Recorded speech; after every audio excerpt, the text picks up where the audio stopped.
जय श्री गणेश। नमस्कार, मैं आचार्य संजय द्विवेदी। मेरे समस्त प्रबुद्ध दर्शकों का मेरे चैनल पे हार्दिक स्वागत है। प्रिय दर्शकों, आज मैं कुंभ राशि का फरवरी माह का मासिक राशिफल लेकर आपके सम्मुख उपस्थित हूं। फरवरी माह में जो ग्रहों की स्थितियां बन रही हैं तथा जो ग्रह परिवर्तन करने वाले हैं वो किन स्थानों पर जाकर आपके लिए लाभदायी स्थिति बना रहे हैं, किन किन भाव को ये प्रबल करने वाले हैं, अथवा कहीं पर कोई अवरोध या समस्या है तो उसका क्या निराकरण, संपूर्ण विश्लेषण मैं पूर्ण तर्क के साथ करने जा रहा हूं। प्रिय दर्शकों, इस राशिफल को आप अपने लग्न तथा राशि दोनों के अनुसार देख सकते हैं। कुंभ राशि के स्वामी शनिदेव द्वितीय भाव में गोचर कर रहे हैं तथा लग्न में स्वनक्षत्र में राहु का प्रबल स्थिति में गोचर चल रहा है। आपके लिए पंचम भाव में गुरुदेव बृहस्पति गोचर कर रहे हैं, सप्तम भाव में केतु का गोचर है। तो आपके लिए 4 ग्रहों का योग प्रारंभिक समय में आपके द्वादश भाव में होगा, जहां पर सूर्य, मंगल, शुक्र और बुध होंगे। 3 फरवरी को बुध अपनी राशि का परिवर्तन करेंगे, लग्न में आ जाएंगे, मित्र की राशि में होकर राहु के साथ योग बनाएंगे। 6 फरवरी को शुक्राचार्य भी लग्न में आ जाएंगे। 13 फरवरी को सूर्य का भी परिवर्तन लग्न में होगा तथा 23 फरवरी को मंगल भी लग्न में आ जाए। इस प्रकार से जो 4 ग्रह आपके द्वादश भाव में बैठे हुए हैं, उन्हीं 4 ग्रहों का परिवर्तन आपके लग्न में होगा। अब लग्न में 5 ग्रहों का योग बन जाएगा, परंतु राहु के साथ ये युति प्रभाव में होंगे। प्रिय दर्शकों, राहु के साथ जब भी कोई ग्रह होता है तो वो दूषित हो जाता है।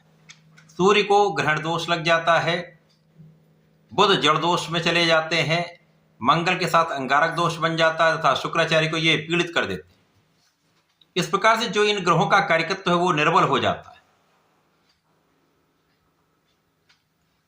अब यहां पर ये योग तो बन रहा है, परंतु यहां पर गुरुदेव बृहस्पति अत्यंत प्रबल अवस्था में आपके पंचम भाव में गोचर कर रहे हैं। अब पंचम भाव में गुरु का गोचर है, गुरु की दृष्टि का प्रभाव लग्न पर है। राहु को ये नियंत्रित करेंगे तथा इन 4 ग्रहों को ये सपोर्ट करेंगे, जिसके कारण शासन योग बनेगा, पराक्रम योग बलवान होगा, कुशाग्र योग बनेगा, धन वृद्धि का योग बनेगा तथा साथ ही साथ ज्ञान वृद्धि का योग बनने वाला है। तो इस माह में कुछ बड़ी स्थितियां हैं जो आपके लिए एक अत्यंत विशेष प्रभाव देने वाली। प्रारंभ में शनिदेव की स्थिति अत्यंत प्रबल है। जब ये अंश बल में प्रबल होकर द्वितीय भाव में गोचर करके आपको संपूर्ण सहयोग दिला रहे हैं, परिवार का सहयोग मिल रहा है, माता पिता का आशीर्वाद आपको प्राप्त हो रहा है, आपके वाणी के भाव में पहले से अधिक सुधार हो जाएगा, तो समस्याएं कम हो जाएंगी, मन का भ्रम कम होने लगेगा तथा यहाँ पर आपकी संपूर्ण सुरक्षा और आपकी आयु की भी रक्षा हो रही। साथ ही साथ यहाँ पर शनिदेव धन के मार्ग बना रहे हैं।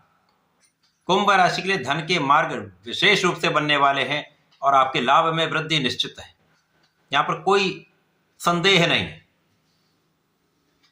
इसी प्रकार 4 ग्रहों का जो योग आपके द्वादश भाव में है, यहां पर शुक्राचार्य को कोई समस्या नहीं है, सूर्य को कोई समस्या नहीं, परंतु मंगल और बुध यहां पर द्वादश भाव में होकर त्रिक भाव में है। बुध यहां पर विपरीत राजयोग में है, इसलिए बुध के साथ भी कोई बड़ी समस्या नहीं है। मंगल यहां पर मांगलिक दोष बना रहे हैं, जिसके कारण मुख्य रूप से इस माह में जो समस्या होगी वो आपके लिए जीवन साथी के भाव पर होगी और आपके पार्टनरशिप के भाव पर होगी। इस माह में विशेष रूप से इन दोनों स्थितियों को आपको संभालना भी है, सतर्क भी रहना है। विशेष रूप से साझेदारी में समस्या अवश्य आएगी।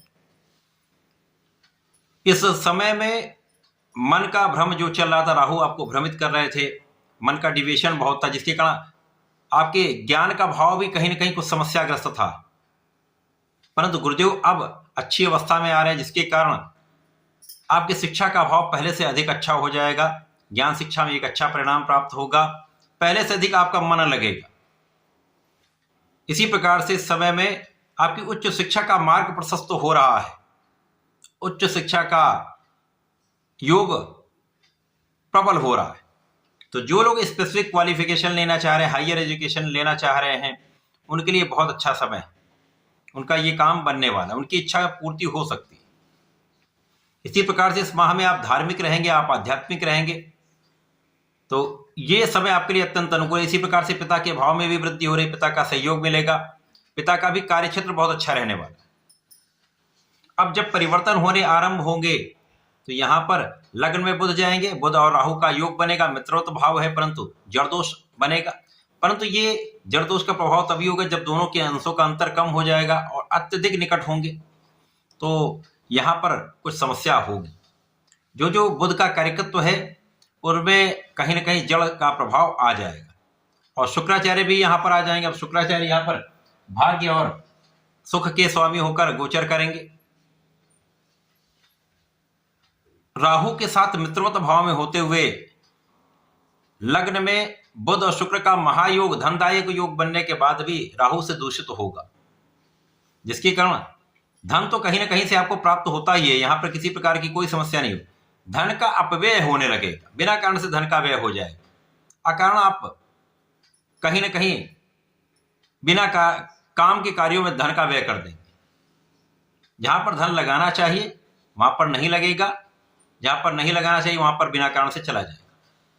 लेकिन इस समय धन का आगमन निरंतर होगा तो समस्या भी नहीं होगी, लेकिन धन के अपव्यय से आपको बचना चाहिए। इसी प्रकार से जब लग्न में राहु और शुक्र का संयोजन बन जाता तो मन बहुत भ्रमित होता है, मन में चंचलता आती है, जिसके कारण समस्याएं उत्पन्न होती हैं और बिना कारण से ही एक मन में अलग थॉट बनने लगते हैं और ये कल्पनाशीलता जो होती है ये कहीं ना कहीं आपके लिए समस्या का कारण बनती है।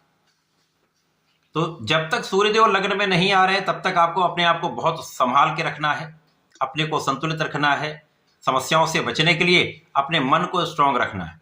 जब सूर्यदेव लग्न में आ जाए तो आपका आत्मबल प्रबल हो जाएगा।